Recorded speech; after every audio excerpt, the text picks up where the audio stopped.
So we're going to have 3 slides looking at Michael Porter's generic strategies.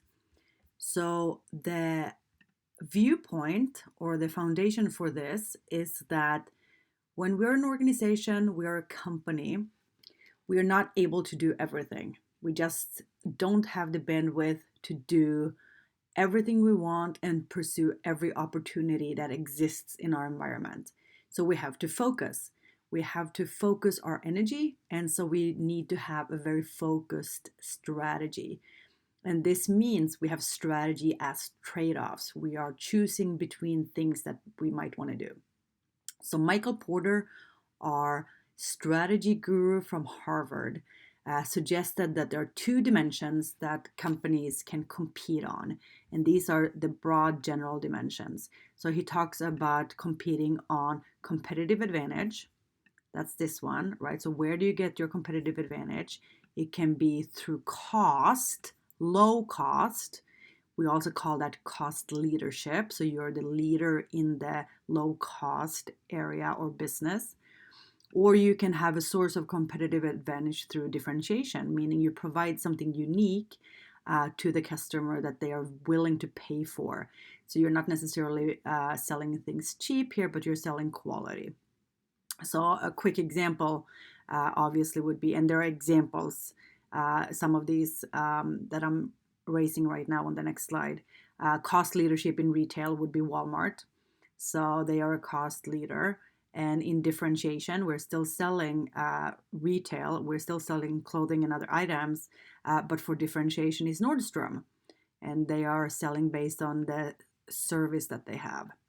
So Walmart would be a cost leadership leader, and Nordstrom would be a differentiated source of competitive advantage for Nordstrom. Then we also have the scope of operations. Is it mass market? Are you selling to everyone? Or are you selling to a small segment of the customer? Yeah, right. Are you selling your $150 yoga pants like Lululemon to 32-year-old professional women, not 40-year-old professional women? Are you only selling groceries in Northern California like Rayleigh's? So are you narrowly defined in your scope of operations? So based on these 2 general dimensions, we get three elements of strategy. So we have the cost leadership, Walmart. We have the differentiation strategy, which would be Nordstrom. And then competitive scope, which is either broad or narrow. So we have 3 elements of strategy ending up being then 4 possible generic business level strategies. And they are on the next slide. So what we see on this slide is that we have our 2 general strategies, right? We have the source of competitive advantage that we identified on the prior page, and we have our scope of operations down here. So we already talked about cost leadership, meaning you are the cheaper organization, you're the cheaper firm, and differentiation, meaning we're providing something unique to the customer. For the scope of operation, we have, let's see if we can change pen color. How about that one? So for scope of operations, we have the broad, meaning mass market, and we have narrow, meaning a small segment defined on something as a customer, geography, type of customer, product even can be. We call this focused strategy sometime. So an organization or a company that is low cost leader and mass market appeal would be Walmart. We have the differentiation organization, Nordstrom, also again, broad mass market appeal. We sell nationally. We also have a differentiation company called Anthropology that is talked about in terms of having a more narrow competitive scope. So they are focusing their strategy on selling very pricey and very unique items of women's apparel, right? So they're focused on the segment of women only, and that's their narrow strategy that they are doing in terms of scope of operations. They're only selling women's clothing. Cost leadership and narrow competitive scope would be the Dollar General.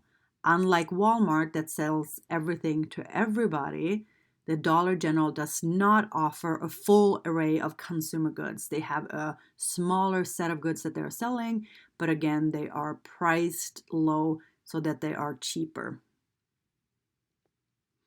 So ideally, Michael Porter would say you would pick one of those four strategies and focus your efforts in that arena.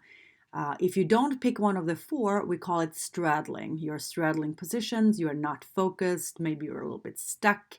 And the advice would be to not be straddling positions. However, there are examples of some companies out there that are actually managing to play to multiple categories or play to multiple strategies at the same time. And Southwest is one of those examples.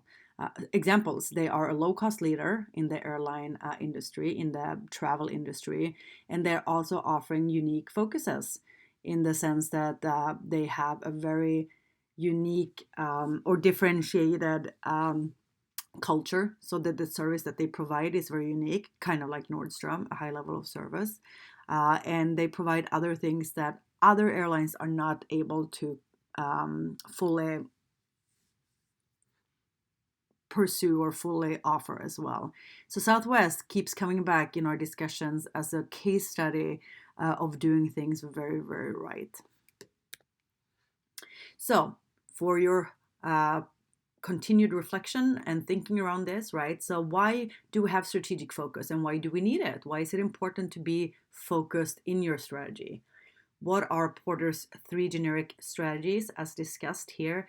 And what do you think? Can a firm simultaneously pursue a low cost and a differentiation strategy? Apart from Southwest, who would be able to do this?